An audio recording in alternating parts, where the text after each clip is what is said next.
Welcome to Ideagen TV. Today, we are thrilled to have with us award-winning global chef, Maria Lowy. Chef Lowy, welcome. Thank you.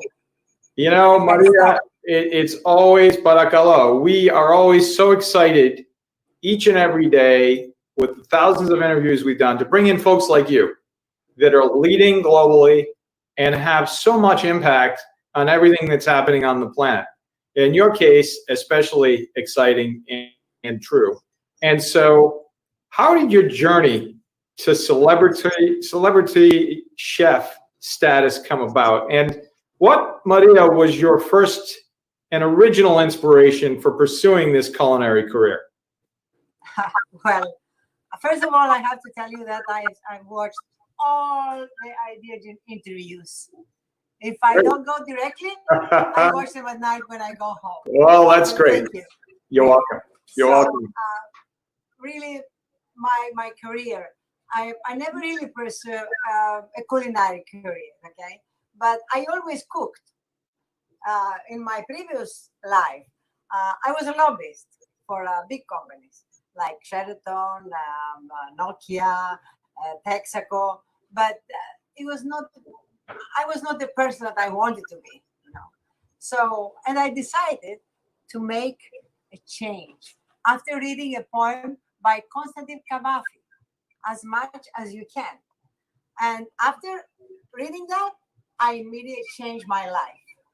I went back to my roots, reading and writing, you know, researching and cooking, and the rest, it's history, of course. So I cannot say, you know, what really changed me, why I went to that career. I really don't know. It was inside me, and it still is. Wow. Well, you know, that's the best type of inspiration. It's authentic and impactful because you have that passion to bring forth everything that you're doing.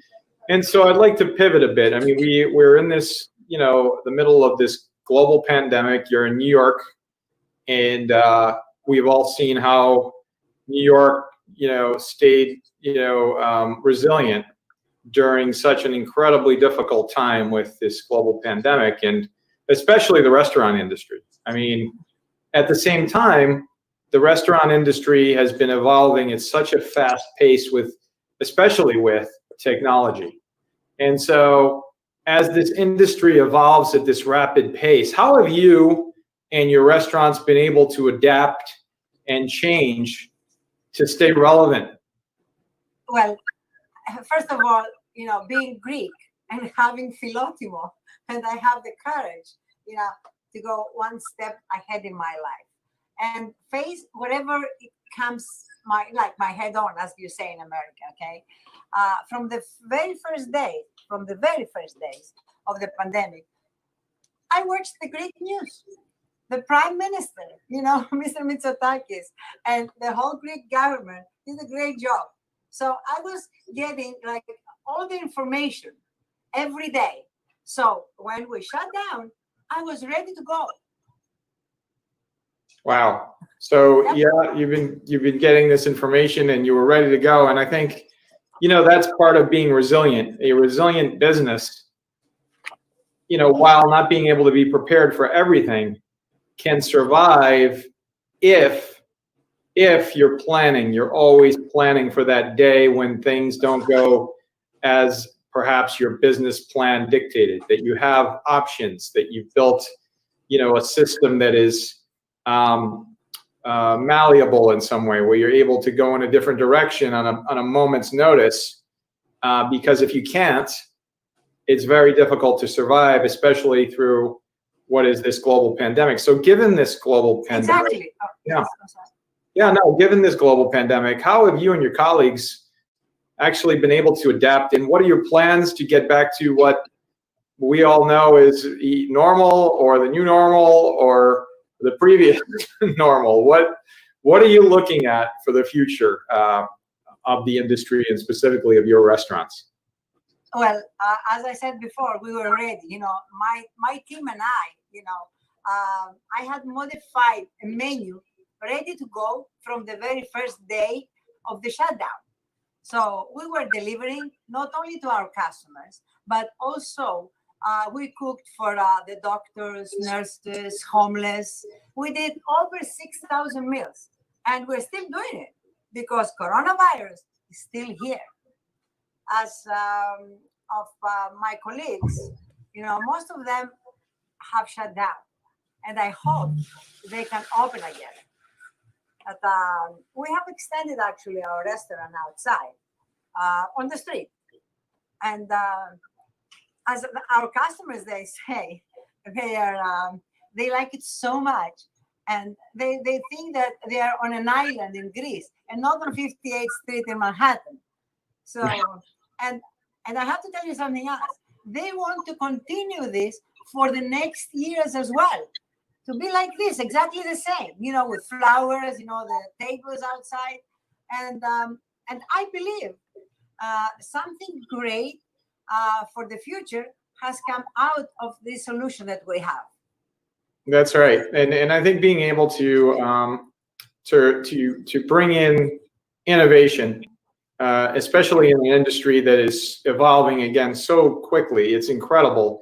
Online ordering, the online reservation systems, all of these things are so critical to the survival of a business and the ability to adapt.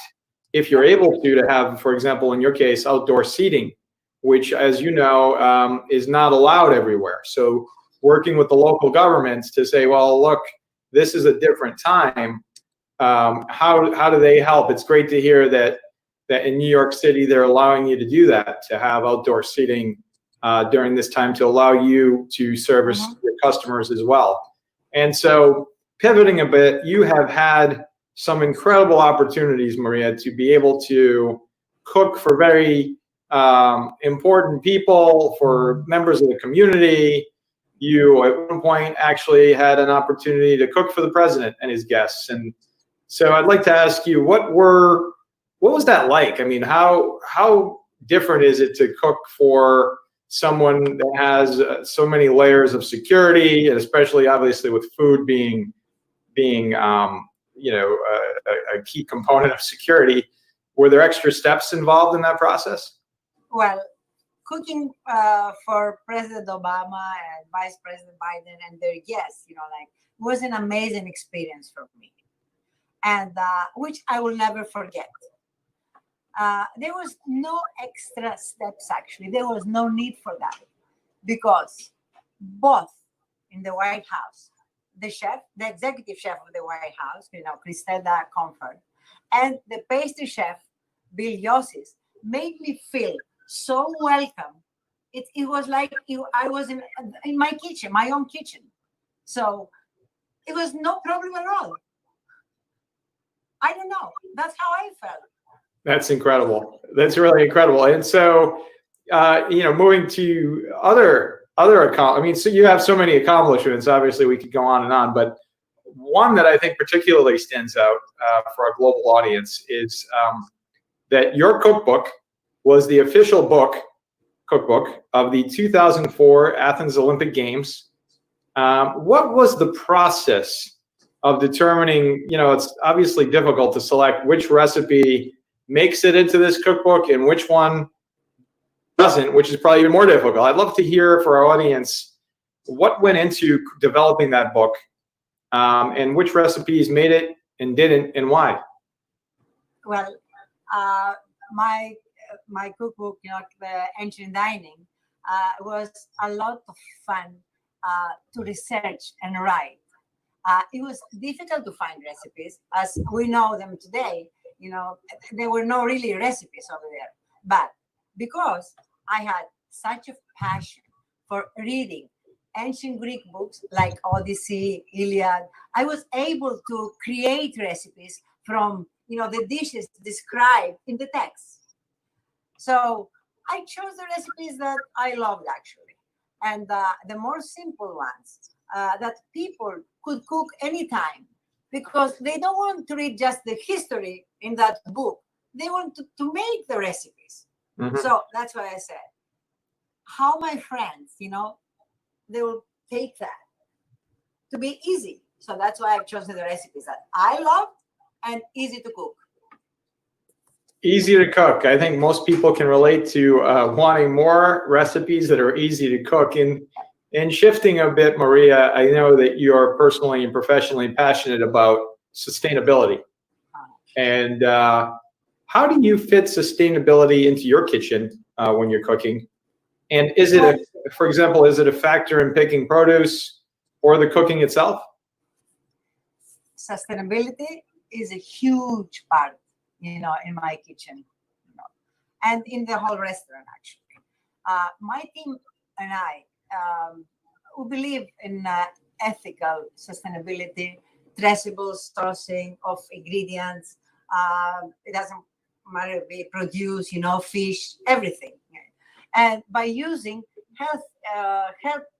healthful methods of cooking them. Because you can have something that is organic, but if you destroy by cooking it, it's the same thing. The sustainability goes away. That's right.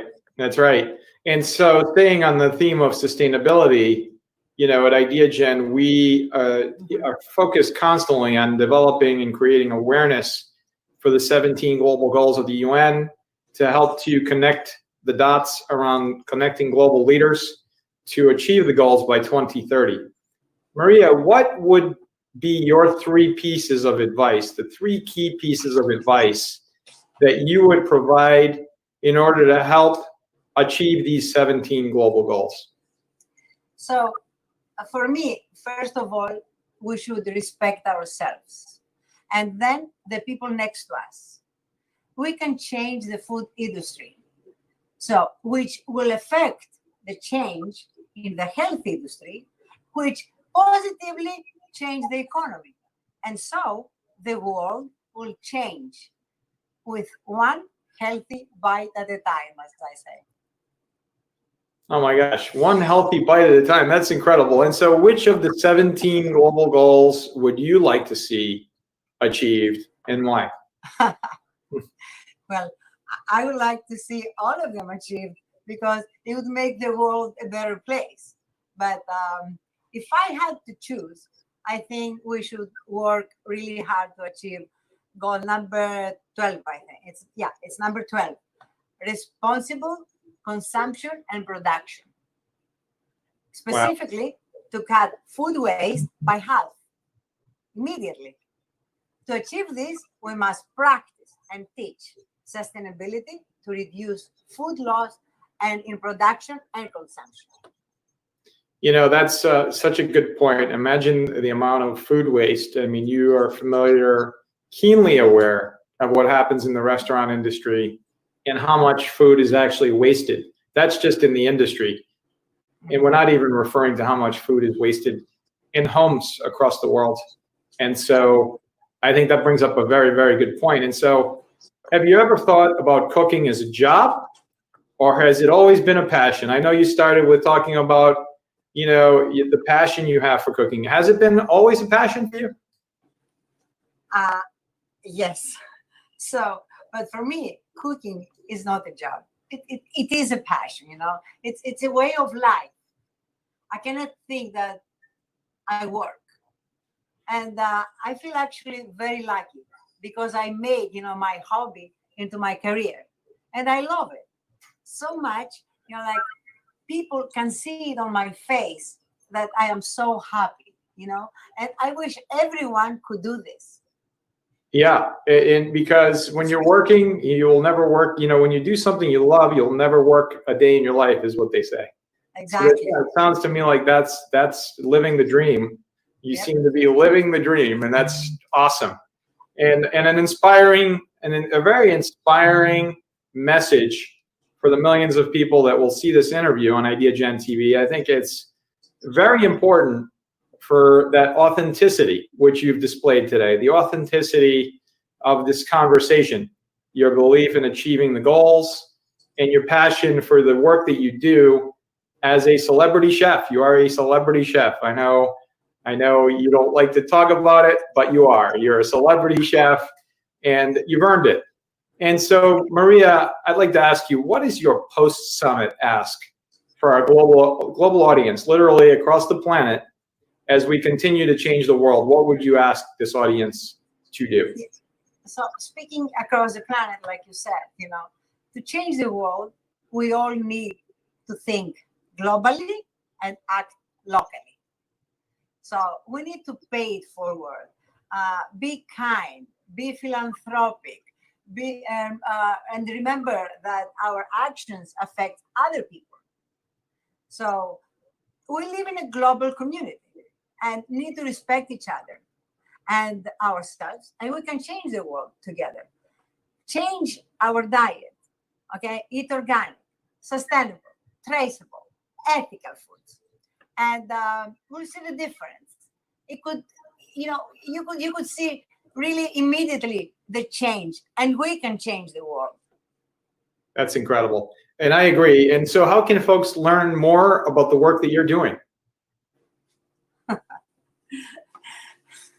Well, at chefmarialoy.com. There you go.